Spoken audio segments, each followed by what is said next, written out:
On the morning of January 17, 2008, Denise Amber Lee was at home in Northport, Florida.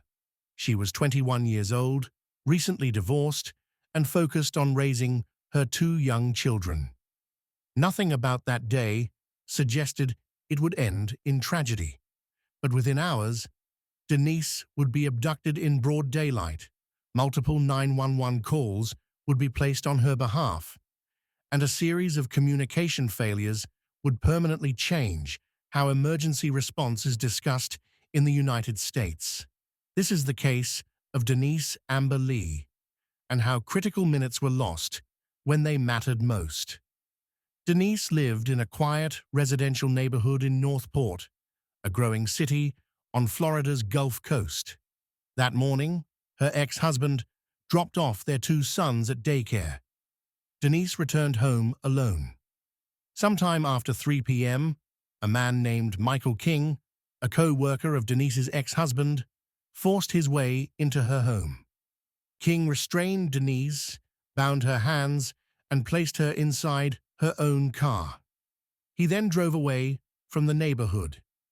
This abduction occurred in daylight, in a populated area, without immediately drawing attention. While driving, King made a critical mistake. He allowed Denise access to a cell phone. At 3:37 p.m., Denise dialed 911. During the call, she whispered that she had been kidnapped. She provided her name, stated she was in a car, and described landmarks she could see through the windows. She said she was being held against her will and begged for help. The call disconnected. Denise called again and again.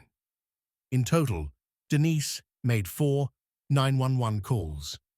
In one of them, the line remained open long enough for the operator to hear a man threatening her. In another, Denise screamed as she attempted to escape.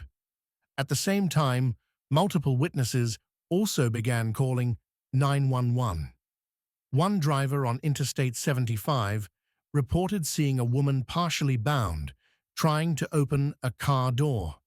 Another witness said she saw a woman being assaulted inside a vehicle pulled over on the shoulder. Each caller provided details. Each caller believed police were on the way. They were not. The calls were routed through different dispatch centers in neighboring counties. Information was not shared in real time.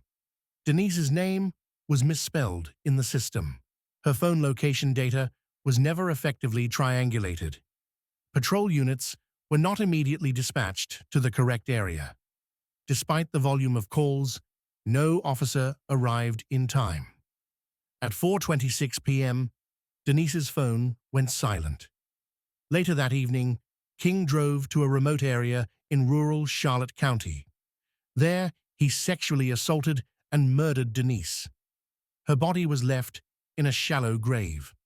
The next day, Denise was reported missing by her family. Investigators quickly focused on Michael King after discovering surveillance footage showing Denise's car near his workplace. DNA evidence, witness statements, and cell phone records tied him to the crime. King was arrested within days. In 2009, Michael King was convicted of first-degree murder, kidnapping, and sexual battery. He was sentenced to death, later commuted to life imprisonment without the possibility of parole. But for Denise's family, the trial did not bring closure. What haunted them was not only the crime itself, but the knowledge that Denise had reached out for help repeatedly and that help never arrived. An independent investigation later confirmed systemic failures in emergency response coordination. Denise's case became a catalyst for reform. Her parents worked with lawmakers to pass Denise's law, which improved 911 call routing, dispatcher training, and cross-county communication standards in Florida. Today, Denise Amber Lee is remembered not only as a victim, but as the reason changes were made, changes intended to prevent others from being lost in the same way. Her story is a reminder that technology alone does not save lives. Clear communication, accountability, and urgency do. Thank you for taking the time to watch this story. If you found this report informative, consider leaving a like and subscribing for more factual, respectful, true crime documentaries. New cases are added regularly, and your support helps keep this channel focused on clarity, accuracy, and remembrance.